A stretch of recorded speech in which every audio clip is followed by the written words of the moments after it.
सुबह के बजने वाले इस टाइम फिर ना हो। सरस्वती के पापा जी ब्रेकफास्ट कर रहे हैं क्योंकि उनको जाना है। तो सुबह में जो कुछ भी बना होता है खा के चले जाते हैं। तो बच्चों का आज बना हुआ तो पूड़ी आलू, बस पूड़ी आलू खा रहे हैं। बाकी मैं नींबू का चाय यहाँ लेके चढ़ाई हूँ। अभी चाय पत्ती और चीनी डालना है, पानी गर्म हो रहा है। और तब तक मैं सब्जी दाल में तड़का दे देती हूँ और अपने लिए बनाने वाली हूँ पोहा, क्योंकि मैं नींबू के साथ चाय के साथ आज पोहा खाने वाली हूँ। पहले दाल में तड़का दे दूँ, उसके बाद अपनी जो बाकी की तैयारियाँ हैं वो करती हूँ।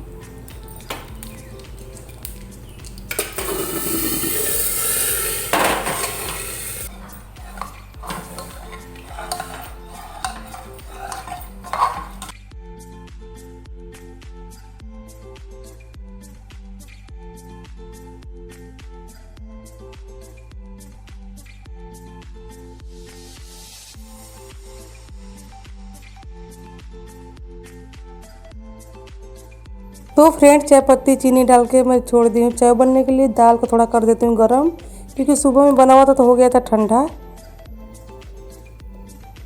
और फिर उसके बाद मैंने अपने पोहे को बनाया और चाय बनाई। फिर दाल मतलब गरम हो गया था तो उसको ढक दी और आलू रख दी बॉयल होने के लिए, क्योंकि मैं बनाने वाली हूँ चोखा। तो आज सिंपल सा खाना मेरे यहाँ पे बनेगा लंच में, चावल दाल और चोखा, और साथ में सलाद कट हो जाएगा। तो मैं पोहा बनाई, नींबू का चाय बनाई, लेकर आ गई रूम में। और आकृति के पापा जी अभी इधर उधर टहल रहे हैं, उनका भी चाय ला के मैं यहाँ पर रख दी हूँ। तो जैसे ही रूम में आए पता चला फ़ोन आया हुआ है, साथ में नमकीन लेकर आ गए खाने के लिए, क्योंकि नींबू के चाय के साथ वो खाने वाले हैं नमकीन। वैसे नाश्ता कर चुके थे और अभी फ़ोन आया है छोटी वाली दीदी का, तो उनसे कर रहे हैं बातें। बाकी मैं इंजॉय कर रही हूँ अपने पोहे को। और 2-3 दिन से तबीयत ख़राब चल रहा है मेरा, पता नहीं क्या हो गया, समझ में नहीं आ रहा है कुछ। दवा खा रही हूँ, उसके बाद भी आराम नहीं हो पा रहा है। जैसे ही मतलब सुबह उठती हूँ तो पूरा पैर फटना स्टार्ट हो जाता है और धीरे धीरे मतलब पूरे शरीर में दर्द होना स्टार्ट होता है। उसके बाद आ जाता है फीवर, और फिर जब फीवर आ जाता है तो फिर दवा खाना पड़ता है मुझे, उसके बाद ही आराम होता है। तो चाय नाश्ता करने के बाद मैं लग गई अपने काम में, यानी झाड़ू पोछा, बर्तन साफ़ करना और कपड़े साफ़ करना, ये जो हमारे दिन के काम होते हुए। तो ये सारे काम जो होते हैं मैं नाश्ता करने के बाद करती हूँ। और नाश्ता ऐसा नहीं कि मैं डेली कर लेती हूँ, बस मुझे जब टाइम मिल जाता है तो कर लेती हूँ, नहीं तो कोई बात ही नहीं, मैं नहीं कर पाती हूँ। और दीदी के साथ में बात भी कर रही थी। तो सब कुछ हो गया और सबको खिलाने पिलाने के बाद दोपहर में लंच करने की बारी मेरी आई थी। तो चावल खाने का आज मेरा मूड नहीं किया, तो मैं फ्राई चोखा की थी तो मैं वो ले ली, और आलू वाली सब्जी पूड़ी, और साथ में मैंने बना लिया मसाला वाला छाछ, ताकि टेस्ट अच्छा लगे खाने का। और खा पी के आई तो मैंने देखा बच्चे मेरे जो है वो रूम में सो चुके हैं। तो मुझे बहुत अच्छा लगता है जब ये लोग दोपहर में सो जाते हैं, तो क्योंकि धूप बाहर बहुत ज़्यादा होती है। तो मैं सोचती हूँ कि लोग दोपहर में थोड़ा आराम कर लें। और मॉर्निंग का स्कूल हो गया है तो लोग को थोड़ा जल्दी उठना पड़ता है, तो इस वजह से थक भी जाते हैं तो सो भी जाते हैं। और शाम के टाइम पे आकृति के पापा जी को देखिए बनाए हैं फ्रेंच फ्राई। तो इनका जब भी मूड करता है आलू लेते हैं, कट करते हैं और उसके बाद आलू को तल लेते हैं और उसमें नमक का छिड़काव कर देते हैं, तो फ्रेंच फ्राई बन के रेडी हो जाता है। तो अभी मेरे को बोल रहे थे खाने के लिए, पर मैं नहीं खाई, क्योंकि मैं सोची खा लूँ, लेकिन पता नहीं मुँह कड़वा कड़वा सा मेरा हुआ था, कुछ खाने का मन नहीं कर रहा था। मैं लेटी हुई थी, मेरा तबीयत ख़राब हो गया था, इसलिए मैं नहीं खाई। मैं ऐसे लेटी हुई दवा खा के। मैं सोची थोड़ा आराम होगा तो रात का डिनर बनाऊंगी, लेकिन मुझे आराम ही नहीं हुआ। तो फिर क्या हुआ, आकृति और आकृति की अम्मा ये दोनों लोग मिल के रात का डिनर बनाई हुई थी, और मैं बस यहाँ पे सबको चुपचाप देखे जा रही थी। मैं दवा खा के यहाँ पे सोई हुई हूँ, और मुझे कब से परेशान कर रहे थे बाहर ले जाने के लिए।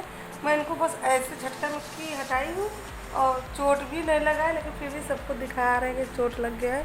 तो कब से मैं बोले जा रही हूँ, कब से मैं बोले जा रही हूँ कि दिखाइए किधर चोट लगा, किधर चोट लगा है, पर बोल नहीं रहे।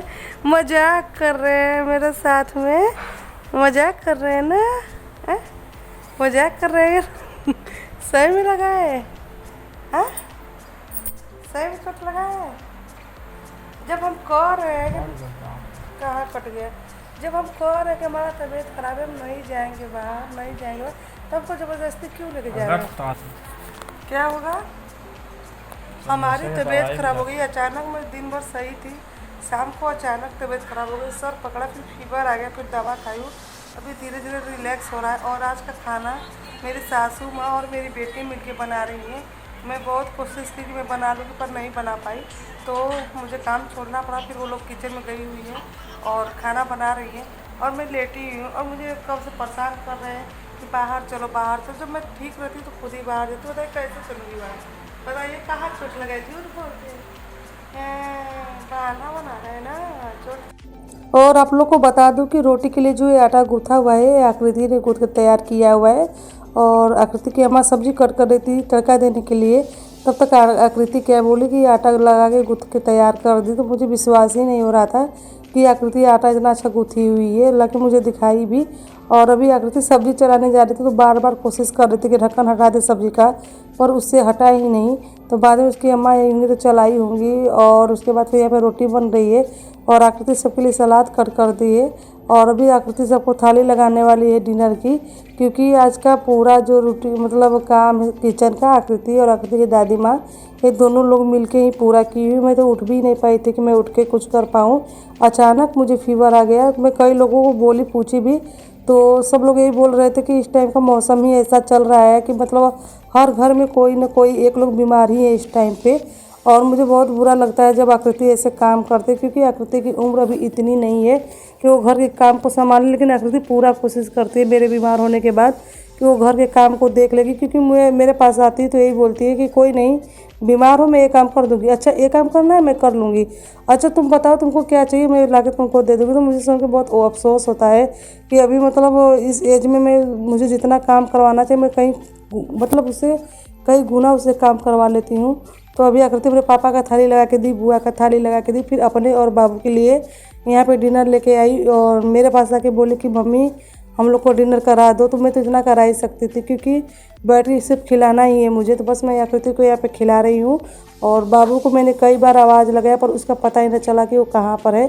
तो आकृति को मैं बोली कि तुम खा लो और जब बाबू आएगा तो खा लेगा, क्योंकि बाबू मुझे लग रहा था कि अपना होमवर्क कर रहा है शायद, तो अपना होमवर्क कंप्लीट कर लेगा उसके बाद आएगा खाने के लिए। तब तक मैं सोची कि चलो आकृति को खिला देती हूँ। और मुझे भी बोला गया खाने के लिए, पर पता नहीं क्यों मेरा खाने का बिल्कुल भी इच्छा नहीं कर रहा था। लेकिन आकृति के पापा जी बोले कि नहीं एक रोटी खा लेना क्योंकि तुमको खानी है दवा। और आकृति को आम की चटनी इतनी पसंद है, इतनी पसंद है।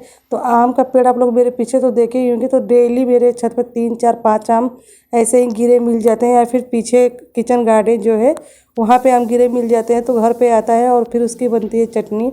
यहाँ पे बच्चों को डिनर कराने के लिए बाद मैं आ गई थोड़ी देर बाहर बैठने के लिए। और यहाँ पे लोग देखे टहल रहे हैं, घूम रहे हैं, अपनी साइकिल चला रहे हैं। तो चलिए इस ब्लॉग को यहीं पे एंड करती हूँ। कल नए ब्लॉग में आप लोग से फिर मिलूँगी और आप लोग कमेंट में बताइएगा कि हमारा ये वाला ब्लॉग कैसा लगा है आप लोग को। तो चलिए कल नए ब्लॉग में आप लोग से फिर मिलूँगी। आज के लिए बस इतना ही, और बहुत सारी बातें करूँगी तो होती ही रहेगी, लेकिन मैं नए ब्लॉग को स्टार्ट करूँगी तब करूँगी। आज यहीं पे इसको एंड करती हूँ। Bye friend.